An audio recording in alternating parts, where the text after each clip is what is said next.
Kaç yaşındayız? 19. 19. Aileniz size cinsellikle ilgili ön bilgi verdi mi? Yani hafiften olsa bile veriyorlar. Evet. Bu konu biraz geride kalmalı ama büyüdükçe, olgunlaştıkça bu konuların yavaş yavaş açılması gerekiyor bence. Yani sonuçta Türkiye'de yaşıyoruz ve bir kadın cinsel istismara uğradığı zaman bunu kolay bir şekilde dile getiremiyor. Aslında bunu çocukluktan beri verilmesi gerekiyor. Hani her yaşın belli bir söyleme tarzı var. Tabii ki de bunu okullarda ya da farklı yerlerde anlatılması gerekiyor. Biyolojide bile hani mesela gördüğümüz zaman garipsiyoruz. Aileniz size cinsellik hakkında ön bilgi verdi mi? Hayır. Yok. Nasıl öğrendin? Tecrübe. Aileniz size cinsellikle ilgili ön bilgi verdi mi? Hayır vermedi. Vermedi. Peki nasıl öğrendiniz? Sosyal medyadan öğrendim ben. Ya ayıp bir şey değil de yani çekiniyoruz biz sormaya falan. Evet, çekiniyoruz yani. Annemizin babamızdan konuşmaz, yani yanında konuşmaya utanıyoruz. Size aileniz küçükken cinsellikle ilgili eğitim verdi mi? Küçükken hayır, aile olarak almadık. Ama zaten o zamanlar böyle bir şeyler yokturdu. Yani günümüzdeki cinsel tacizler vesaire yokturdu o zamanlar. Ama şu an gün geçtikçe daha da çok artmaya başladı yani. Şu an verildiğini biliyorum çünkü kızım benim 3. sınıfa gidiyor. Orada alıyorlar, eğitim alıyorlar. Aileniz size küçükken cinsel eğitim verdi mi? Bir ön bilgi verdi mi? Hayır. Pek değil. Vermedim. Konuşabilmeliyiz. Bence de konuşabilmeliyiz. Daha rahat oluruz. Bence de. Hem onların eğitimi vermesi gerek. Hem bizim... Karşılaşırsak onları açmamız bakımından. Bence cinsellik zaten çekilmesi gereken bir konu değil. Hayatımızın bir parçası. Bunu da açık açık konuşmamız gerek. Aileniz abi size cinsellikle ilgili ön bilgi verdi mi? Yok öyle bir şey olmaz. Yok. Öyle bir şey vermedi yok. Abi. Yok. Yok abi. Yok. Nasıl öğrendiniz abi? Ne bileyim biz de bilmiyoruz ki ne. Aileniz size cinsellik hakkında ön bilgi verdi mi? Yok vermedi. Vermedi. Nasıl öğrendiniz? Kendi kendime yaşayarak. Vermesine gerek yok ki.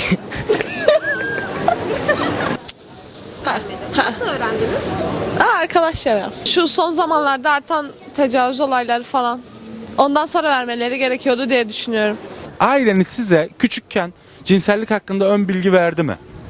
Vallahi babam demişti sana leylekler getirdi diye, yani o günden sonra zaten leyleklere hep inanıyorumdur yani. Aileniz size küçükken cinsellikle ilgili ön bilgi, eğitim verdi mi abi? Abi onlar konuşacak kelime yok onlar ya. Onların hakkı belli de neyse. Kolay gelsin. 15. 17. 15. Arkadaşlar aileniz size cinsellikle ilgili bir ön bilgi verdi mi? Hayır. Bana verdiler abi. Yani mesela kız arkadaşlarınız olduğu zaman yani kendinizi fazla kaptırmayın diyorlar. Yani öncelikle yani birbirinizi daha iyi tanımanız gerekiyor diyorlar. Yok. Bağların konuşmak ayıp değildi. Bilmiyorum, utanıyorsun biraz. Ne diyeyim? Sıkıntı. Kaç yaşındayız? 18. 15. Arkadaşlar aileniz size cinsellikle ilgili ön bilgi verdi mi? Bana vermedi ama öğrendim. İnternet sağ olsun. Yani tam olmasa da öğreniyorsun zamanla. Ama anne ve babaya yani açık sözlü olarak danışamıyorsun ama yanında bir kız arkadaşın ve herhangi bir şey olunca daha rahat oluyorsun. Amcacığım sen çocukken ailen sana cinsellikle ilgili bir eğitim verdi mi? Hayır. Tövbe, öyle bir şey mi olur? Biz annemizin babamızın yanında konuşamazdık bile. Ayıp mı olurdu? Tabii ayıp. Hayır, sofrasına oturamazdık. Değil ki cinsellikle bize bilgilendirme. Bilinçlenirse daha iyi olur tabii. Çocuklara mesela cinsellik eğitimi verilse okulda sence kötü mü olur? Hayır, iyi olur. Neden kötü olsun ki? Versinler, okulda öğrensinler, hayatın ne olduğunu bilsinler. Ayıp bir şey değil tabii. İnsanın doğasında olan bir şey, yani ayıp bir şey değildir. Aileniz size küçükken cinsellikle ilgili bir eğitim verdi mi? Evet. Nasıl verdi? Karşı cinse mesela nasıl olduğunu, nasıl bir insan olduğunu öğretti. Benlik bir durum yok yani ben böyle bir konulara dahil olmak istemiyorum. Aile verdi mi bilgi mesela, anne baba? Yani bilgi şimdi şu şekilde, ben bu konularda konuşmak istemiyorum ya. Pek fazla zorlamanıza gerek yok. Arkada zaten cevap ver. Aileniz size küçükken cinsellik hakkında bir eğitim verdi mi? Ya toplum olarak zaten eğitiliyordu. Böyle şeylere karşı belirtiyor. Tabii ayıp. Öyle ayıbı bile söz konusu olmaz. Bunları yapanları hiç bekletmeyeceksin kardeşim. Çocuklarımızı alıp bu konuda eğitmemiz gerekmiyor mu cinsellik? Gerekir canım, yani gerekir. Ama şu andaki toplumda şey oldu. Eğitmenlikten bıraktı. Ahlak bırakmadılar ki millette kardeşim. Yaparlar, bu zamanki sapıklardan her şey beklenir. 1-2 yaşındaki, 4 yaşındaki yapanları bunların var ya. Yani hükümete mi çatalım, başkasına mı çatalım? Ahlak diye, din diye bir şey kalmaz zaten bir insanlarda. İman diye. Bunlar da Allah korkusu o zaten. Bunu yapmaz. Pezevenkler. Bunları direktmen alacaksın, asacaksın. Hadım yapıp bırakacaksın bunları. Öldüreceksin ha. Bırakacaksın derken öyle yaşatmak değil. Öldürüp bırakacaksın bunları. Aileniz siz küçükken size cinsellikle ilgili eğitim verdi mi? Bir ön bilgi verdi mi? Hayır. Vermesi gerekiyor muydu? Kesinlikle.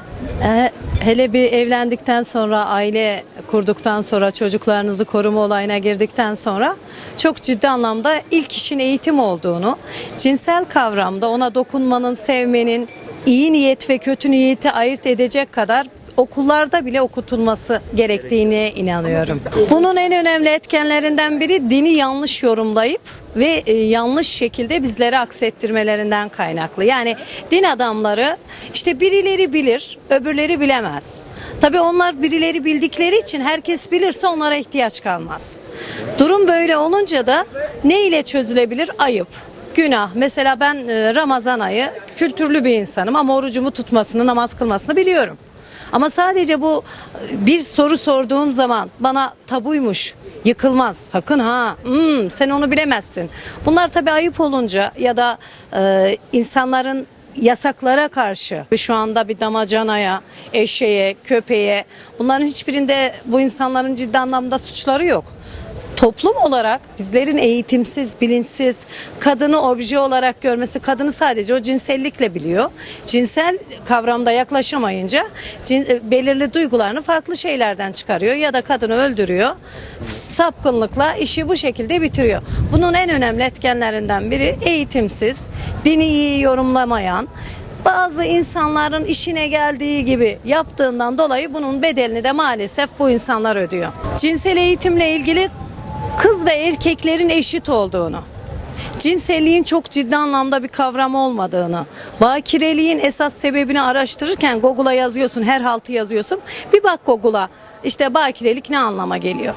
Efendime söyleyeyim, cinsellik ne anlama geliyor? Bunları çok önümüzde, gözümüzde büyütmediğimiz takdirde inanın hiçbir sıkıntı yaşanmaz. Yani o eşini, sevgilisini, seni öldürürüm, sen namusumsun kavramında değil. Kaza da olabilir, kızlığını kaybedebilir ama o çok önemli bir tabudur. Onun şeyi bellidir, öldürülecektir. Eğer öyle bakarsan burada en önemli görev de kadınlara düşüyor.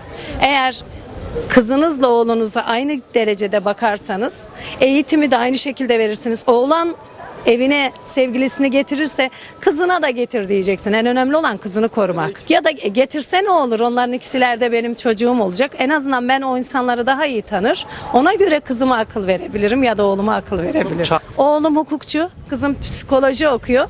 İkisi de oldukça özgür ama saygı sevgiyi bilir. Yapacakları kırmızı çizgiyi bilir. Aramızda, kolumuzda bir bağ vardır onlarla benim.